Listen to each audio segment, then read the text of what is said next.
Hi, my name is Carla, I'm from Brazil, and I'm here to tell you why I am not going to the World Cup. One of the reasons for making this video is that every time I tell someone that I'm from Brazil, someone in the group tells me that they're gonna go to the World Cup.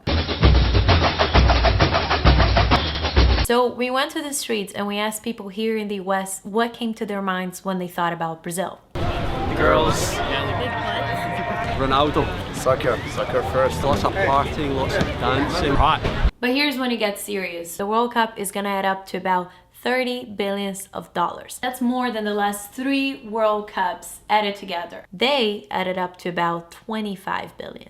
Now tell me, in a country where illiteracy can reach 21% and averages 10%, a country that ranks 85 in the Human Development Index, a country where 13 million of people are underfed every day, and where many other people die waiting for medical treatment.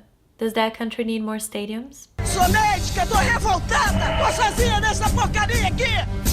Não posso fazer nada pelo excesso de pacientes doentes! E a secretaria, o governador não faz nada! So some politicians argue that the World Cup and the Olympics are the incentive our country needed to get better. Wait, what? So we've been paying taxes all these years. For what? What country needs an incentive to take care of its people? Suddenly, there's all this money to build stadiums, and the population is led to believe that the World Cup is just the change they are needed for their lives to get better. But the truth is that most of the money that comes from the games and the stadiums goes straight to FIFA, and we don't even see it.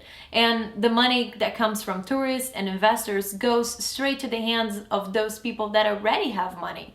So yeah, maybe the guy who's selling ice cream on the beach is gonna do better that week, but will the event really change his life?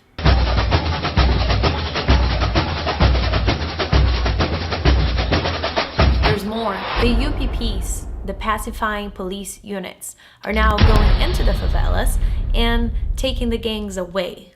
Now, where do you think they're taking those gangs to, and for how long are they really gonna be gone? We call this in Brazil putting the dirt under the rug. It's a temporary solution for a much deeper problem. Plus, what do you think comes with samba, partying, and dancing? Drugs. And where do you think those drugs come from? Guess.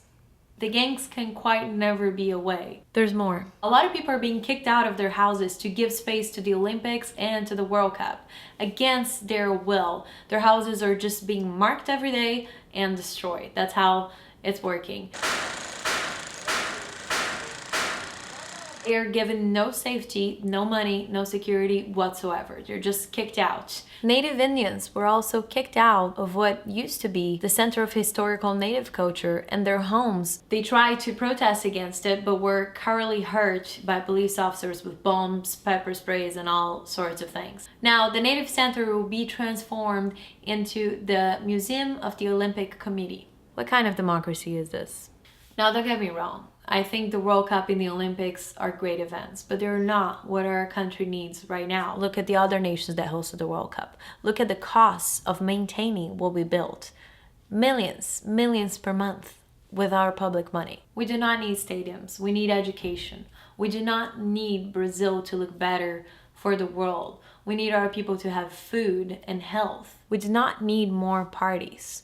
We need people with jobs and a sustainable way of living.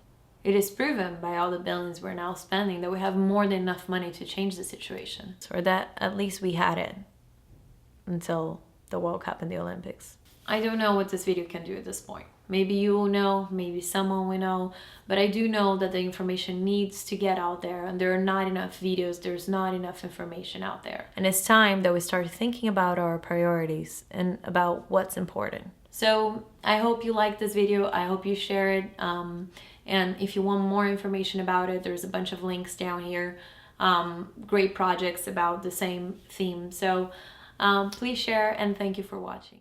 O nosso povo tem muitos motivos de orgulho. Temos hoje uma economia estável e em crescimento. Nos últimos 8 anos, elevamos para a classe média 40 milhões de brasileiros. Somos um país que promove a inclusão social, e que tem na diversidade étnica, cultural e religiosa uma de suas maiores riquezas e que convive respeitosamente com o meio ambiente. Por isso, hoje o Brasil é admirado por muito mais que seu futebol, sua música e suas festas populares. Convido os povos do mundo inteiro a conhecer melhor o Brasil e os brasileiros. Vocês encontrarão um país muito bem preparado para realizar a Copa do Mundo, com toda a infraestrutura necessária, com um eficiente sistema de transporte, com avançada tecnologia de comunicação e com muita segurança. Estamos fazendo a nossa parte para que a Copa do Mundo de 2014 seja a melhor de todos os tempos. Estejam certos que esse novo Brasil estará pronto para encantar o mundo em 2014.